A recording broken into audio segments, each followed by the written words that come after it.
And in third spot.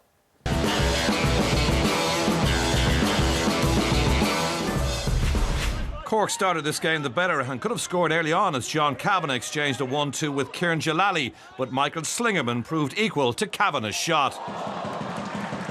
A fine one-handed save by the former Mayo minor GA keeper. But Drogheda were hit by 2 goals in 2 minutes. The first on 17 minutes, a cross by Ross Gaynor out on the left-hand side, was met by the head of Billy Dennehy.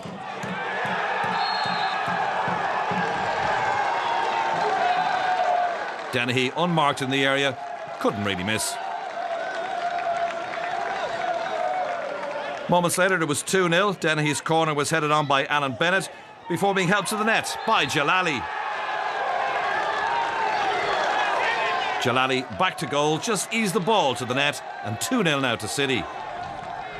Drogheda tried to respond when a mistake by Kavanagh gifted the ball straight to Stephen Maher, whose long-range shot was saved by City keeper Mark McNulty.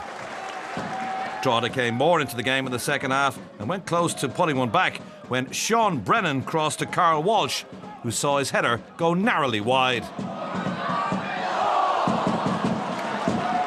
Drogheda, however, did manage to score with 12 minutes remaining. A corner headed in at the back post by 18-year-old Lloyd Buckley. His first senior goal made it 2-1. Drogheda nearly grabbed a point when Brady blocked down a ball in the area, but he couldn't direct his cross-goal shot on target, and City ran out 2-1 winners. A little bit of indiscipline. The wide man came in off the line and he just continued to run around the back post and we didn't pick him up. We didn't stop the cross as well, and then we give away a goal in the corner, not winning the first header and then he getting a little touch on the second one. But, still believe that we could be still in the game, and we did. We came well into the game, about 15 minutes to go. We got a few shots away, a few chances, but second half, excellent, definitely excellent, but you have to play for 90 minutes. Away wins, people, imagine you turn up in a ground it's going to be easy. It never is, and historically this is always a difficult venue, tight pitch, and Johnny's done a good job here. He's a decent side, and they threw out everything else in the last 15 minutes, and we're very happy to go home with the 3 points.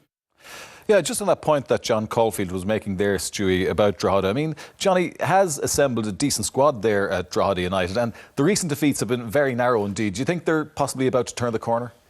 Yeah, there's always the possibility. One thing Johnny will do is he'll have them defensively set up right, so they'll be hard, be hard to score against. And added to that, United Park, Peter, is a very, very difficult place to go and get a result. Anyone who goes there and gets a result this year is doing very, very well. Very, very tight pitch. You might say it's easy to score on a tight pitch, but it's also easy to concede. Yeah. And you've even seen the quality of Drogheda's goal there, the delivery and the header. Just like that, you could be goal in the back of the net. So it's a difficult place to go. Certainly, if you get the right structure there, you make yourself hard to beat, you can certainly get results for yourself. Yeah, as far as Cork City are concerned, there's no question about their form at home at the moment. It's been excellent. A couple of question marks have been raised about how they go about their business away from home. But that's their second away win in the league. They've also won away from home in the EA Sports Cup down at the RSC against Waterford United. So maybe those who are mildly concerned shouldn't be at this point, because I think John Caulfield stresses that the important thing is to be in the running when you go into the final few matches of the season. Yeah, they'll certainly be in the running. There's no doubt about that, Peter. They're building on what they've done last year. As we know, John has a really good squad assembled there. I kind of agree with some of the comments that I think Brian was making on the show last week, that I've seen him a couple of times away from home. They've been very negative. Now, against some of the bigger teams, you could argue, obviously that was Drogheda, one of the lesser lights, and they looked like they were a bit more expansive, which you'd expect. But I think with the squad and the players that they have, Peter, I think they're capable of going to any ground in this country and playing with a style and a bit more expansive, like they play at home. And I'd love to see a bit more of that from them. Yeah, but it was another away victory for Cork City, and a reminder that we'll have all tonight's action for you a little bit later on in the programme. Now, the one